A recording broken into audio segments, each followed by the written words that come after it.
ഇത് വളരെ ചെറിയ വളരെ സിമ്പിളായിട്ടുള്ള ഒരു ഐറ്റമാണ്. ഒരു ഉള്ളിയും 2 പച്ചമുളകും 1/2 ഗ്ലാസ് പാലും 2 മുട്ടയും കുറച്ച് ഉപ്പും ചേർത്ത് നമുക്കൊന്ന് ഒരു കമ്പ് പുതിന ഇലയും ഞാൻ ചേർത്തിട്ടുണ്ട്. മല്ലി ഇല ഉണ്ടെങ്കിൽ അത് ചേർത്താൽ മതി കേട്ടോ. ഒന്ന് മിക്സിയിൽ അടിച്ചെടുത്ത് 2 സ്പൂണ് നെയ്യ് ഒഴിച്ച് ഈ ബാറ്ററിലൊന്ന് ബ്രെഡ് മുക്കിയെടുത്ത് നന്നായി പൊരിച്ചെടുക്കുക. ചെറിയ ഫ്ലെയിമിലൊന്ന്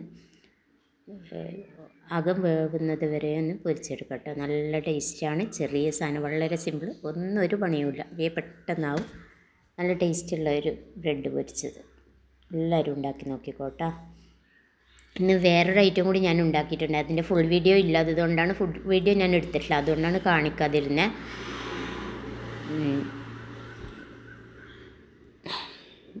ഇത് പോക്കറ്റ് ഷവർമ പോലെ ഒരേ ഫില്ലിങ്ങിൽ 2 തരം. ഒന്ന് എണ്ണയിൽ പൊരിച്ചെടുത്തതും ഇത് ആവിയിൽ വേവിച്ചെടുത്തതാണ്. ചിക്കൻ ഫില്ലിങ് വെച്ച് ഇന്ന് വളരെ കുറച്ച് ഇത്രയേ ഉള്ളൂ കേട്ടോ ഇന്നത്തെ സ്പെഷ്യൽ.